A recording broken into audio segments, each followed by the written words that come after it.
Hello. Welcome to episode number 3 of the Veggies Abroad Vegan Travel Podcast with the chief veggie pusher, myself, Rebecca Gady Sawicki.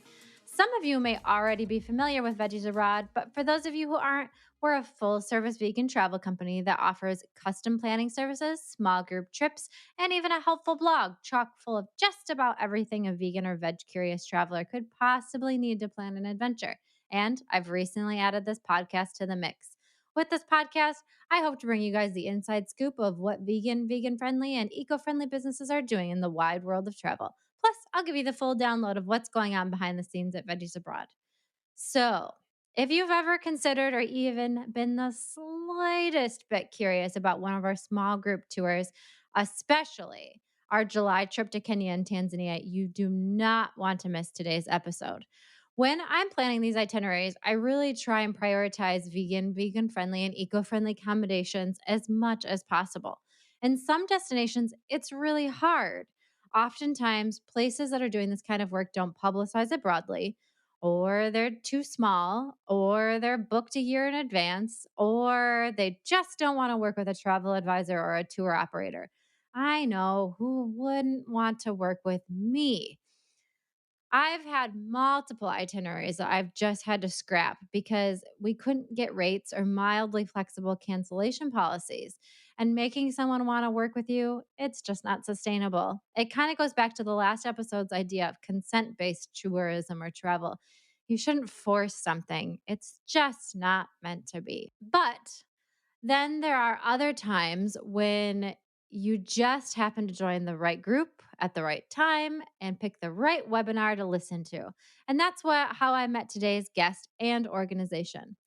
Emboo River Camp is based in Kenya's beautiful Maasai Mara and embodies everything I wish all tourism organizations and businesses focused on. They are the first carbon neutral camp in Kenya and focus on creating an experience that's better for the environment, animals, and guests. Here you won't find noisy diesel vehicles. Everything from the cars to the lights is powered with solar energy. They filter and reuse all wastewater. Their menu is created using what is grown on site, using their hydroponic garden, and also from local farmers. You won't find single use products on the property. They're involved in the local Maasai village through direct and indirect employment opportunities, and so much more. When I first started creating the East Africa itinerary, I told the team that I was working with that if we couldn't make it work with Emboo, I didn't want to do it. I've wanted to see this gorgeous place for so long, but I wanted to do it in a way that would minimize impact as much as possible. I'll tell you, there was a lot of back and forth because Emboo is smaller than other camps, and this would affect the number of travelers and costs. But I was dead set that this had to be a priority, and we made it work. With that, it is my absolute pleasure to introduce one of the powerhouses behind Emboo River Camp, Valery Joanne Super. Valery is the co-founder of Painted Wolves Limited and CEO of its hospitality branch, Emboo River, the region's first carbon-neutral safari destination. Valery sits on the Mara Tourism Stakeholders Corporate Social Responsibility Committee, supporting development projects within the greater Maasai Mara ecosystem, and on the advisory board of Mara Elephant Project. Valery is also the founder of sustainable fashion company Moto Moto. Valery's background lies in international criminal law and diplomacy, and throughout her professional and personal life, she has always focused on sustainability. Previous work experience includes roles within the International Criminal Court and roles as a legal advisor and coordination officer within the EU and UN. Valery, thank you so much for joining me today. I really appreciate it. Thanks for having me. It's an honor to be part of this podcast. Oh, that's very sweet.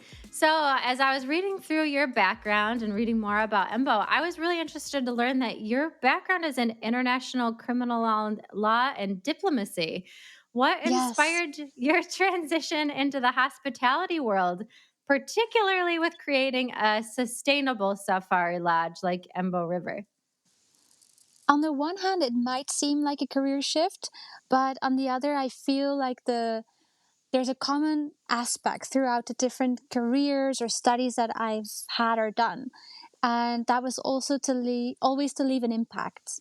My drive was to create a world that is happy and vibrant and positive, and to leave everything in a better state than I had found it.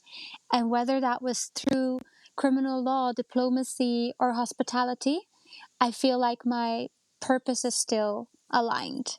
And I indeed moved to Kenya around 7 years ago to work with the United Nations as a criminal lawyer. And that's how I started my career here. And my husband also came to Nairobi working in a tech space. So we were living here for a while. We loved Nairobi.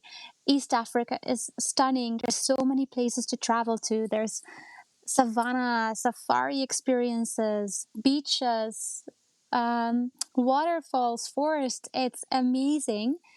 And sometimes we felt out of place. We went to a hotel and then you sitting under the stars enjoying dinner, but there's a generator making noise in the background. Or you start asking questions and you find out that wastewater is just being dumped into the river. Or you're having meals and they're quite heavy. I was getting steak and beans and potatoes 3 times a day with like 3 course dinners. And it just wasn't a type of experience or food that I was looking for. And so that's what inspired us to create a place for ourselves. What would be the type of lodge that we would want to go to? And that's how in 2019 we got the idea to launch Emboo River here in the Maasai Mara. That's amazing. So then did you both leave your former careers behind? In the beginning, that wasn't the plan. We thought Mm. we can stay on the career path that we're having, and Emboo's going to be a project, a passion project, something we can do on the side. But it has given us so much inspiration, so much energy, so many opportunities that we could never have imagined, that right now, this is what we do. I'm the CEO of Emboo. On top of running the hospitality, I'm also very much focused on storytelling, women empowerment, CSR projects throughout the region. And my husband, beyond supporting the sustainability and the networking, the partnerships for Emboo, he's also working on impact investment. So making sure that the type of businesses around Kenya and the region that are addressing or mitigating climate change and that we have been working with, that they have the right financial and operational support. So it went from just being a hospitality business to a sustainability platform. Yeah, that's a really amazing. And honestly, when you said at first that this might have been a side project, in my head I was laughing because I don't know how there's a possibility that this could ever be a side project. It's got Yeah, to be all encompassing in every part of your life. absolutely. Absolutely. It has given us also so much. Looking into sustainability for the camp, we started thinking, how can we make this safari experience, the experience for our guests, how can we make it better and different? And so we started looking at every aspect of the operations and thought, diesel vehicles to go on safari. No, let's do that better. We'll make them electric, Mhm. solar powered. How can we deal with the food? So we grow it in our own hydroponic gardens. And so we kept looking further and further, learning more and more. And sustainability is a space that's always moving. There's always new innovation coming. We're constantly learning new things. And so it's very enriching. It's challenging. We're constantly pushing ourselves to do new things, to learn. And yeah, we love it. Amazing. That's awesome. So, in the beginning, I've read that many people thought that your vision for Embo was impossible or too expensive or too Mm-hmm. slow. Take us back to the beginning. How did you get started? Were you able to get outside investment to help with this? Did you have to bootstrap all of this on your own? So the idea, it all happened really fast. It happened so fast that we could hardly even think about it and realize what we were venturing into. So we had the idea. Then a former colleague said, "Well, I love that idea. I have a camp in the Masai Mara. Go have a look." The next day, we travel here, where I'm sitting right now. I was standing here in a camp that had been forgotten. There hadn't been guests here for years. The rooms were falling apart. The cars, they were stalling every 10 meters. There was just not much here. It was a shell. but the river flowing by, the forest around us, the birds that were flying by, it was magical. So we thought, okay, when do you ever get an opportunity like this? And we thought, let's do it. So that was February 2019. Here in the Maasai Mara, the high season is July. So within 4 months, we signed the paperwork, we did the renovations, and we hustled to make it happen. So we did open July 2019. Oh my God. Wow. That's more than Yes. hustling. And indeed, like you mentioned, during that process, there were a lot of people who we reached out to and said, like, this is our idea. This is our vision. We're going to make something completely sustainable.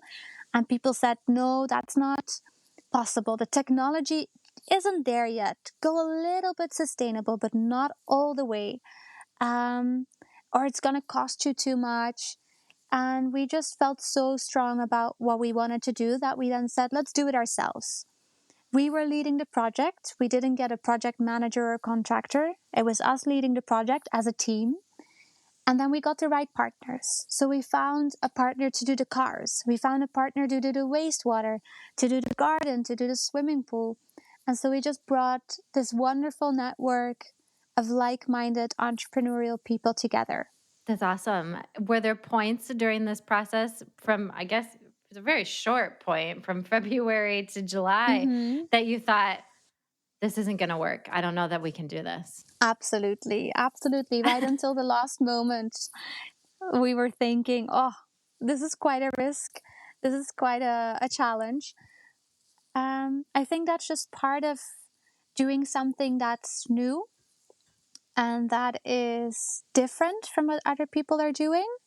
You're always going to have moments of doubt or self reflection or moments where things are not panning out as you had hoped it would. Um, I think that's just part of the entrepreneurial journey. The highs are really high, the lows can be really low. And so far, it's been worthwhile. Yeah, it is an absolute roller coaster. I think there's no other way, Yes. as cliche as it sounds, to describe it. Or maybe a bit like I don't know, a drug, because the highs are very high, and you think, okay, this can be replicated, but it always cannot be Uh replicated in the same exact way. huh. Yeah. It really makes sense what you guys are doing. And it makes sense for other, hotels, resorts to be replicating these kinds of things. It's hard for me and maybe listeners as well to not understand how places don't see how they're intrinsically connected to the environment in which they operate and the communities they affect, and their guests and everything that's around them. Why do you think other places don't operate quite in the same way? Or do you think maybe many places are doing things and just not talking about it? Well, here in Kenya, we see that there's a massive movement, a massive interest to move towards sustainability. So there are a lot of things changing. Sometimes there's misconceptions where people think going sustainable is too expensive, that might be not as luxury as our guests would want. And that's Hmm. why we're showing the opposite. So we're showing that going sustainable actually elevates a luxurious experience. You have power 24/7. You can use your hair dryer, you can use your shaving machine, you can go on a game drive for the whole day and not have any sounds except the ones from nature. So we're showing that sustainability and luxury go hand in hand. And we're also being very transparent about how it works and what the data behind it is. How does it make sense financially? Is it a cost up front? Yes. But the return on investment is quite quick.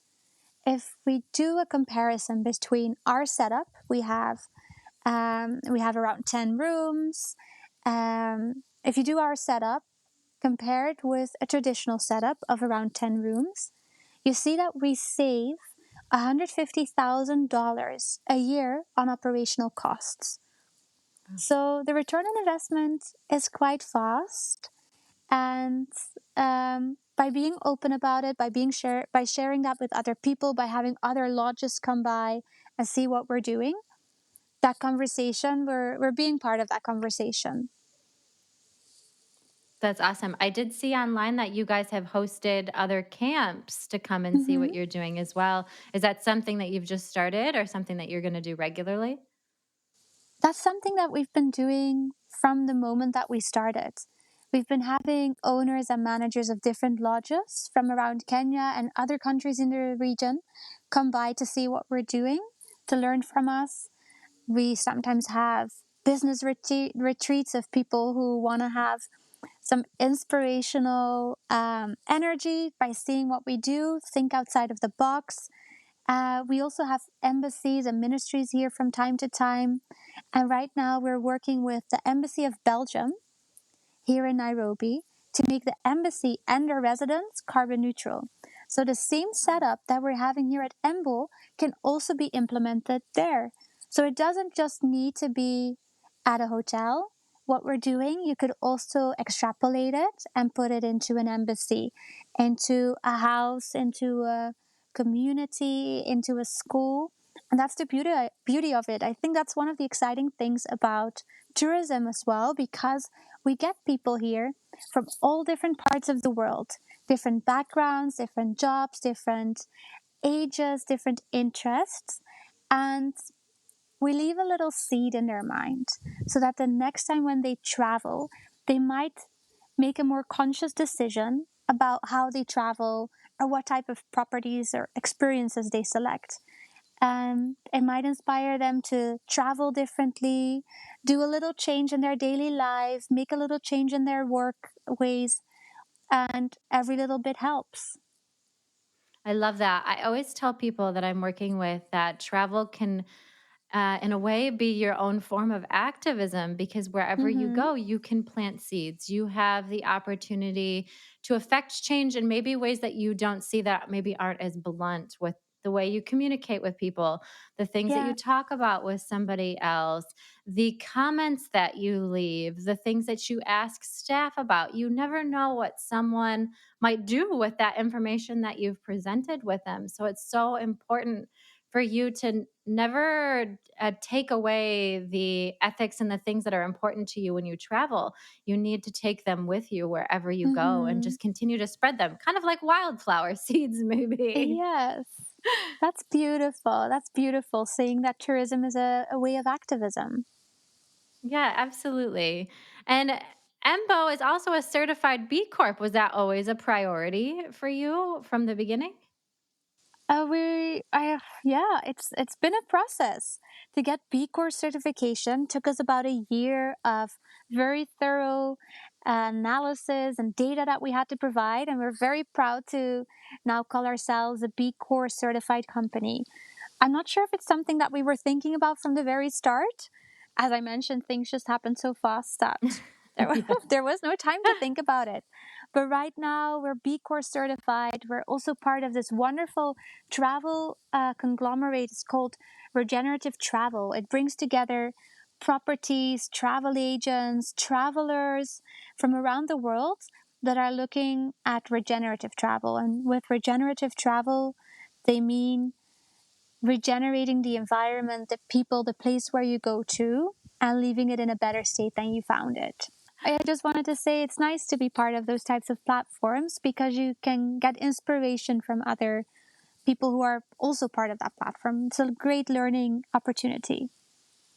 Yeah, absolutely. And you can probably glean other things that other places are doing and vice versa to Yeah. improve everything, what you're doing and what other people are doing. And for those who aren't familiar, a certified B Corp means that you've gone through extensive background to ensure your level of transparency as far as along sustainability, your community impact. Are there other things as well? It goes quite into a lot of detail. We even had to look into our suppliers. How are they setting up their business? So, for example, we try to grow as much food as we can ourselves. Whatever food we can't grow in this area, we get it from a partner, an organic farm. And then we even got questions about how does this organic farm deal with wastewater, with solid waste, with their team. So it goes all the way up the supply chain. That's amazing. because it looks at the entire ecosystem. It's not just what you are doing, because what you're doing is great and important, but what the person that you're paying to do other things is also impacting, the Yeah. world around you. So it's awesome that they don't just look at you within a vacuum. Mm-hmm. Yes, indeed. So, for guests, especially for those who are listening who don't realize, I am running a small group, a vegan tour to Kenya and Tanzania next summer, or I'm sorry, this coming July. I don't know what year it is anymore.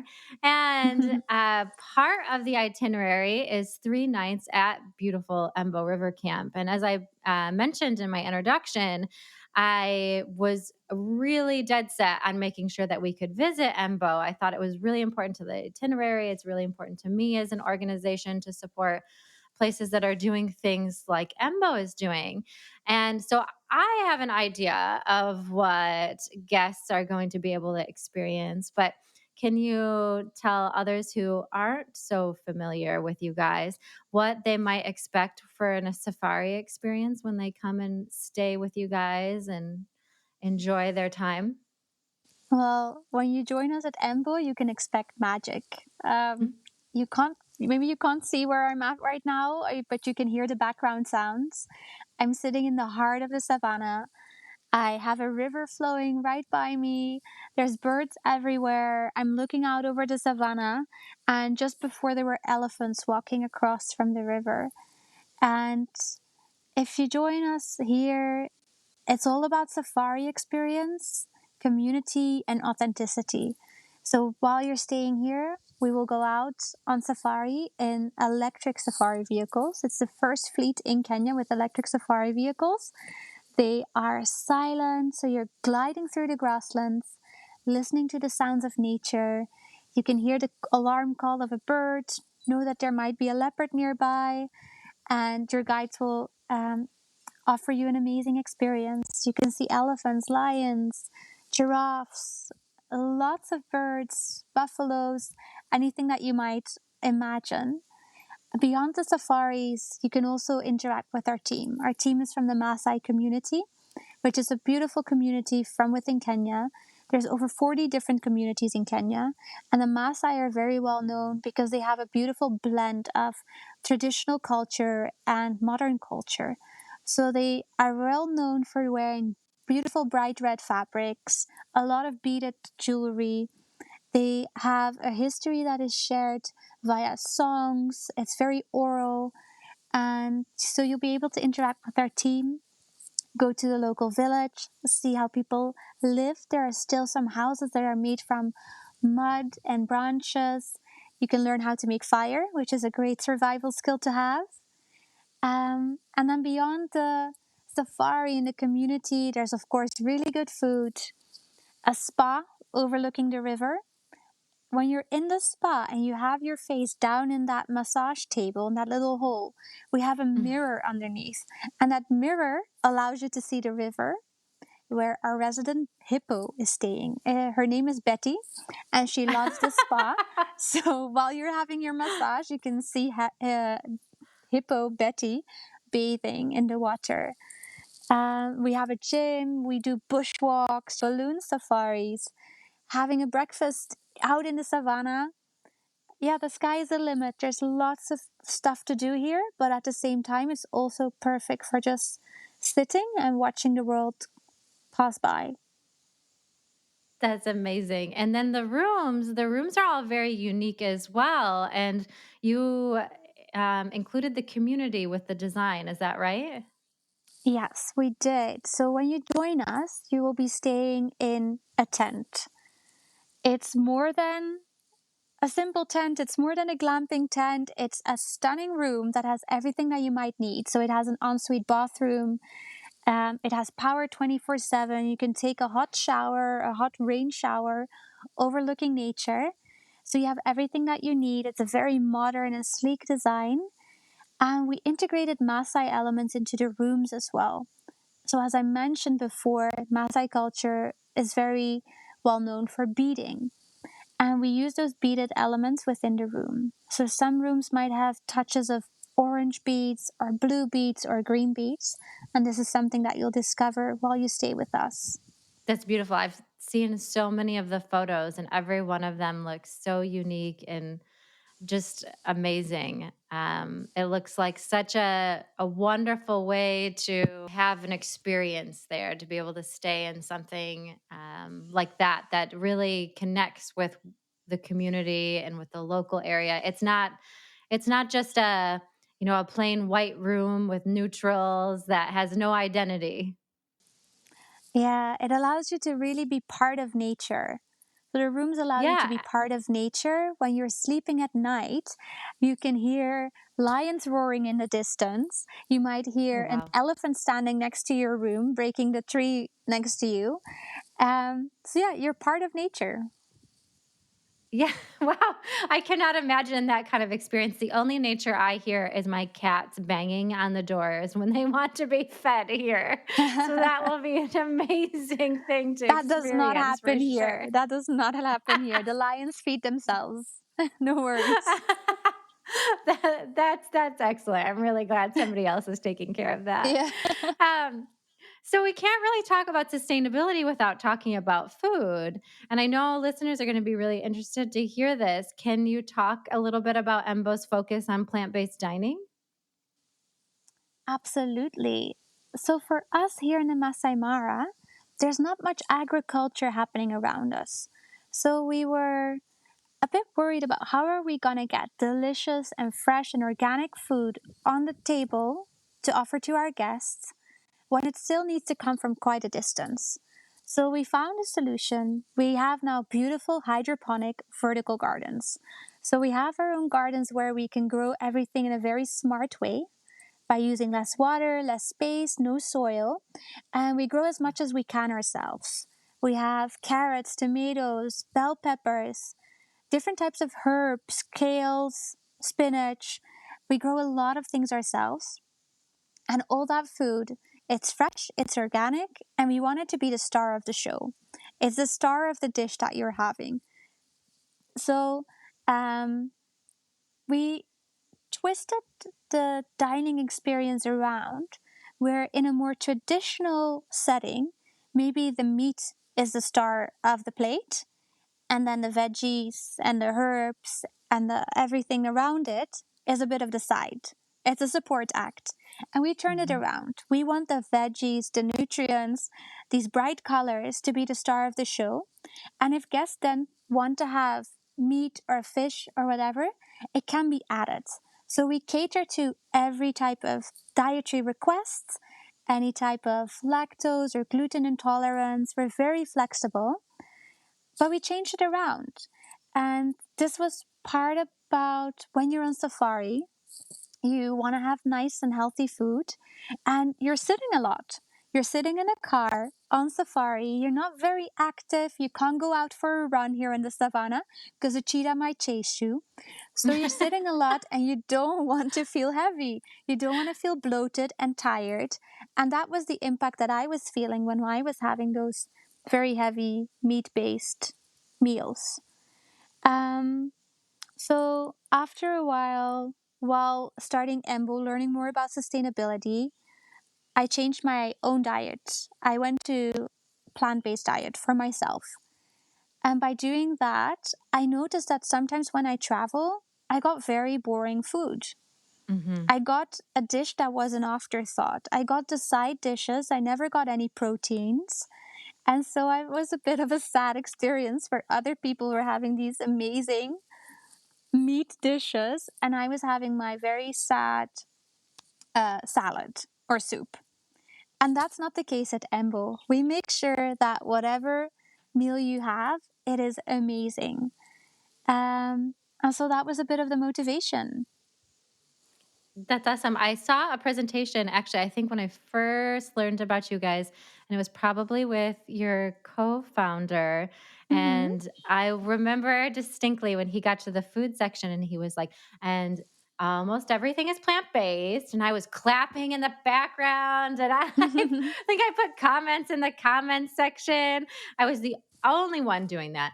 And I'm sure he was like, this person is an absolute weirdo. but it's amazing. I mean, when we're talking about sustainability and the environment, we can't neglect talking about its impact on the environment. Animal agriculture has a huge impact, has a huge footprint. And it's one of Mm-hmm. those one of those things too that, people have a disconnect that you go out and you want to appreciate nature and you want to appreciate the animals and you think they're so beautiful. But then there's a bit of cognitive dissonance because then you turn around and eat a different one. So Yeah. it's awesome that you guys are slowly bridging that gap and trying to be inclusive of everybody. And I found this too we just did a vegan tour through Thailand. And so I had a handful of non-vegans and I was so happy to have them because then it could be a Mm-hmm. conversation and they could see how creative the food could be, how wonderful it could be. And by the end of it, they were like, hey, this is pretty awesome. And I feel Mm-hmm. great. So Yeah.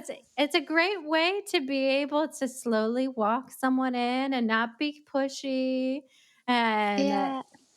make them want to do it. Cause you have to have someone want to do something like that. You can't make them like with anything. No, of course, of course. And it's still a holiday. We want everyone to be able to eat their favorite dish, whatever it is. And today we had delicious salads and like sharing platters. And then the main was a spaghetti bolognese.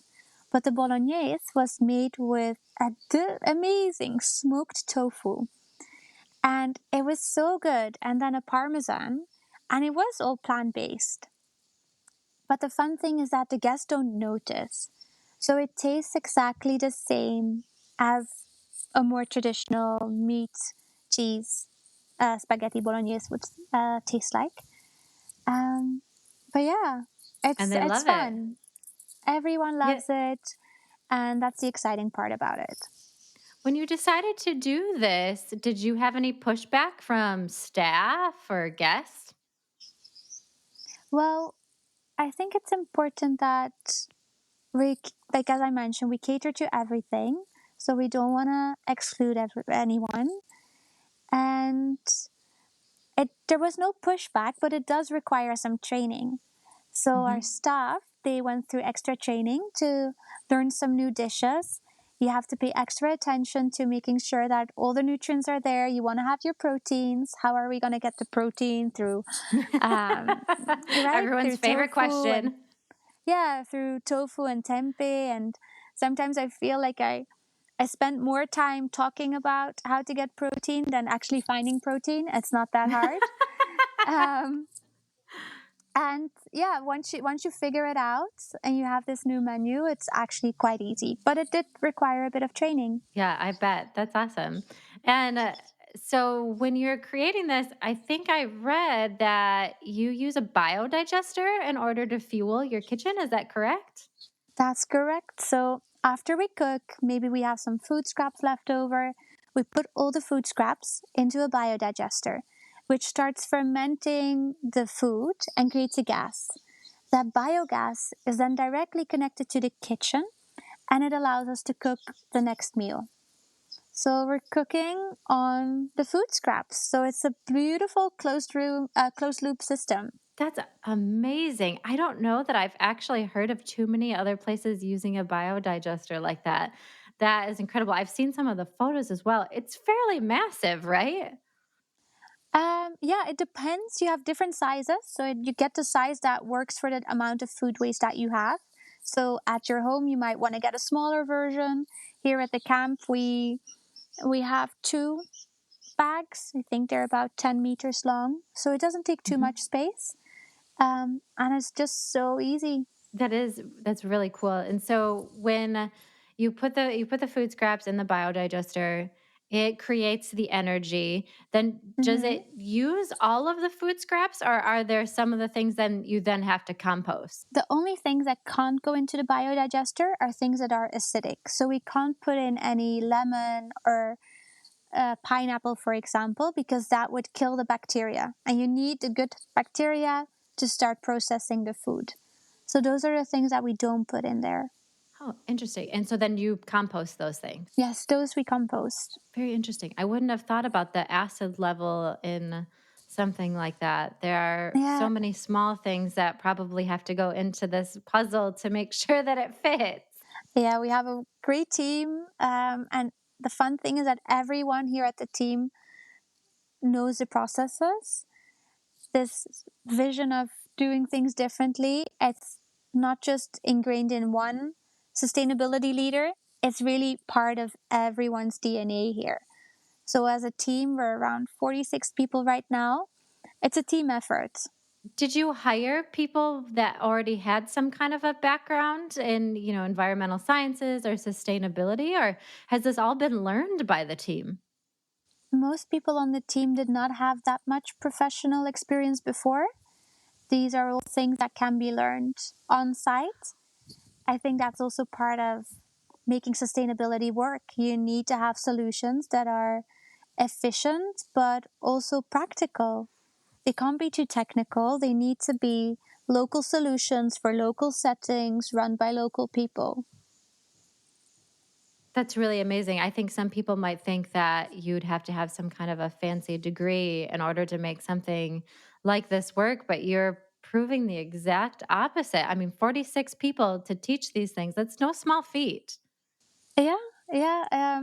Well, when we started, we were a team of 20, and as the business got bigger and the guest experience got more special, and we started doing more activities and all that, yeah, the team grows, and now we're all sustainability leaders. Amazing. I love it. You're growing your circle of influence. That's a really beautiful way. And then these people will probably go on to maybe do things differently within their own lives, or so you Mm-hmm. hope. And that just continues this wonderful thing that you have started. So we had touched on a little bit your involvement in the local community within the rooms, but you guys are very much involved, and I think have buy-in from the local community there. Can you talk a little bit more about how you balance that, how you were able to be welcomed? I'm assuming be welcomed by them and Mm-hmm. engaging them without infringing on their way of life or making them feel like um, they had to accept you? Well, the Maasai Mara National Reserve is a very popular space for tourism. So there are a few tourism options around, and then the people who live in these communities, they benefit from tourism, they benefit from conservation. And that's a discussion that's constantly ongoing. We're always looking as a private business, but also as government, looking at other ways to make sure that the whole community benefits from the actions that are going on here. So for us as a business, for example, we have landlords who we support through rent. We pay bed nights to the community. So for every guest who stays here, per person per night, we support the community. We support the county government. So there's a lot of different ways in which, as a private business, you provide financial support to different communities beyond the direct employment opportunities. And then on top of that, we have some great initiatives as well where guests have the opportunity to sponsor someone through their schooling. So Mhm. there's a wildlife tourism college here in the Maasai Mara where people can go and study how to work in the tourism space. You can learn how to be a guide or a chef or a housekeeper. And guests, if they are interested, they can support um, someone through their schooling for a year. Or you can partner with Mara Elephant Project, which is this great organization that analyzes the movements and the data around elephants within the Mara, but even in a wider region, to see how elephants and humans interact. What is causing conflicts? How are elephants moving into people's farms? And what are the results, the impacts on people's lives? How can you prevent elephants from moving there? They're even having a test farm where they're experimenting with which types of crops do elephants not like to prevent elephants from invading these farms. You can go on a patrol with their ranger unit. You can help with monitoring of elephants. So there's a lot of different opportunities for guests during their stay here to support these types of community projects. That's really interesting. I never thought about plants that elephants might not like. Yes, they're not a fan of chilies, for example.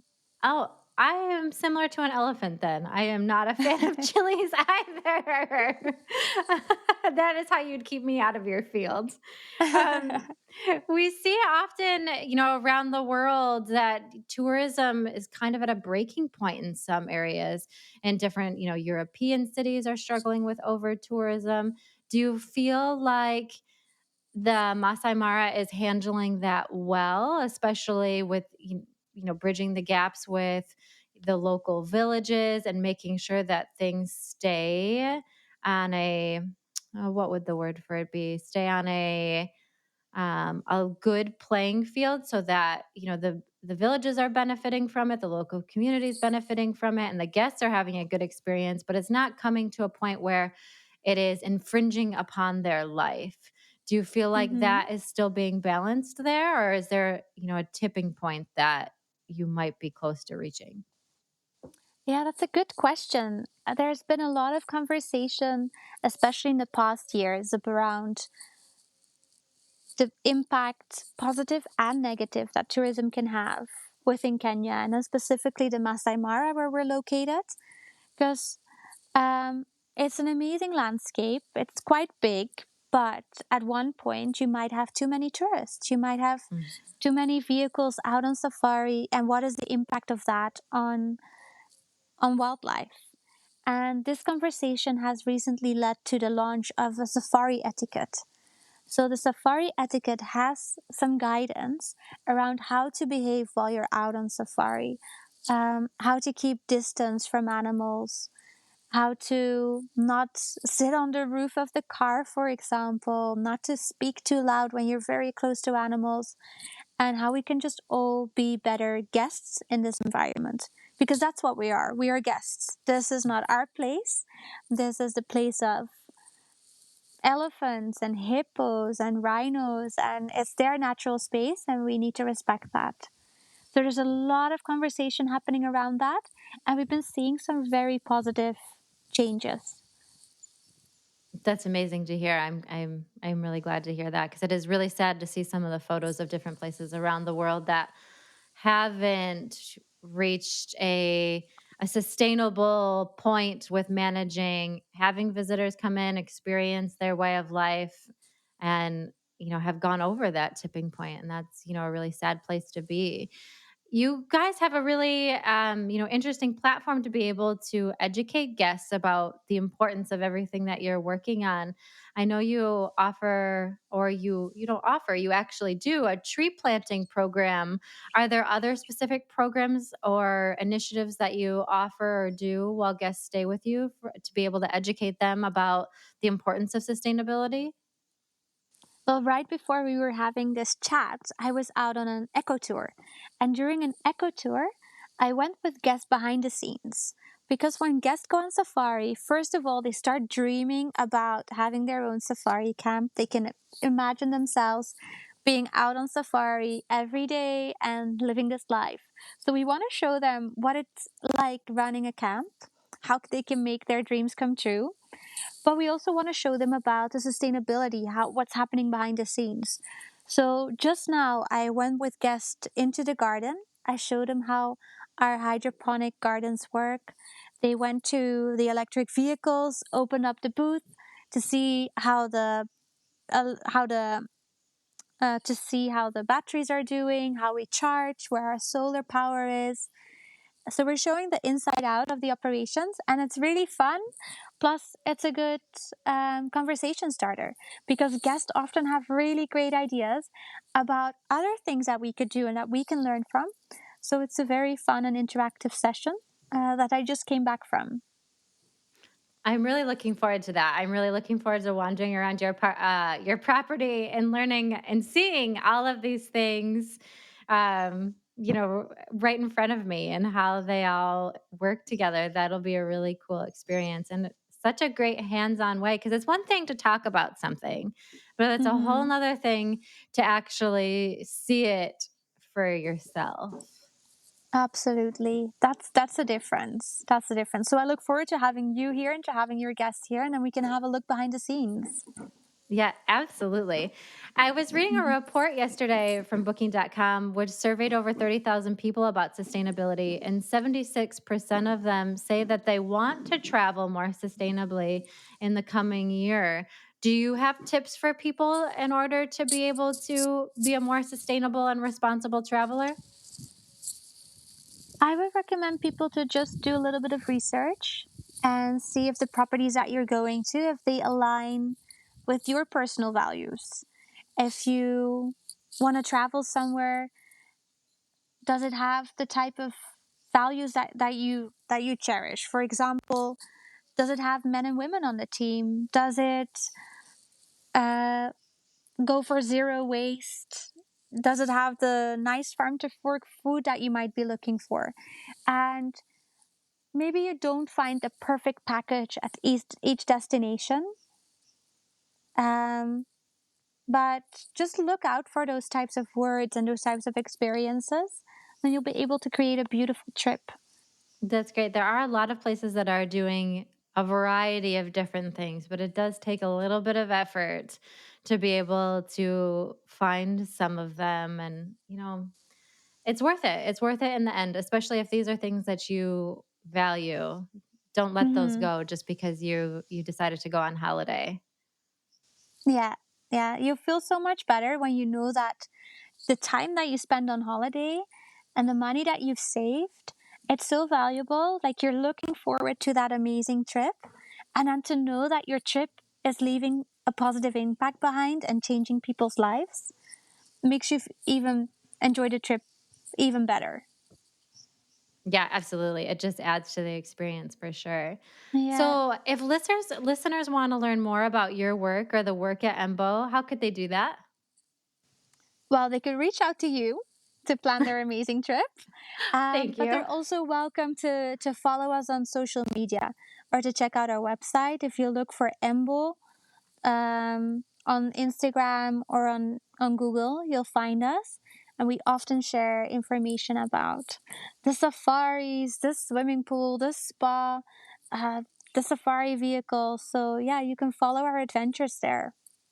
That's awesome. I hope Hippo Betty is on your Instagram. I don't know that I've seen her, but now I'm going to go and look out for Yeah, she her. gets featured from time to time. She should. I feel like she's your new mascot now. I hope she doesn't leave by the time I make it there. Yeah, and I actually think Betty is a he.